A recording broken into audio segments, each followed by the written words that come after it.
Bon, j'ai branché l'outil de diagnostic vu que sur la facture on m'annonce un problème de voyant moteur allumé et un problème de boîte. Alors dans un premier temps, niveau voyant allumé, j'ai branché le diag et là j'ai un problème, on le voit mal, le temps que ça zoome pas, là. Filtre à particules détecté absent. Turbo compresseur position incorrecte par rapport à la consigne. Bon, ça c'est normal, à partir du moment où on a un problème, c'est le genre de défaut qui sort. En haut, régulation de pression de suralimentation, pression inférieure à la consigne, régulation de pression de suralimentation, donc il souffle moins, c'est la conséquence parce qu'on a un problème sur le filtre. Donc vous voyez, on a trois défauts permanents, mais la cause c'est celui du milieu. Filtre à particules détecté absent. Et ouais, logique, c'est pas la conséquence. Filtre à particules absent, donc turbocompresseur souffle faiblement car l'électronique détecte une anomalie de pression et bride la pression turbo. Voilà la valise. Donc défaut 1, défaut 3, conséquence. Défaut du milieu, la cause. Donc si on a un FAP qui a été démonté et vidé et que l'électronique n'a pas été modifiée, ben la voiture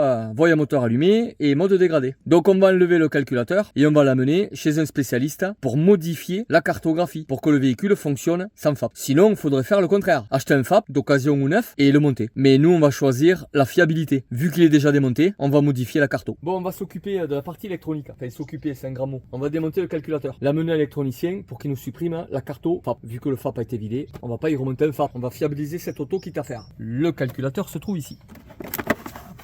On est le merdier. Il est ici. Bon, avant de démonter, j'ai fermé la voiture à clé. J'ai récupéré les clés. Parce que là, il n'y a plus rien qui va marcher, évidemment. Bon, on appuie là. Hop. 1, 2, 3. Et ça se déboîte vers l'avant. Et on tire. Qu'est-ce qu'il y a d'accroché là? Un fil. Voilà le merdier. Bon.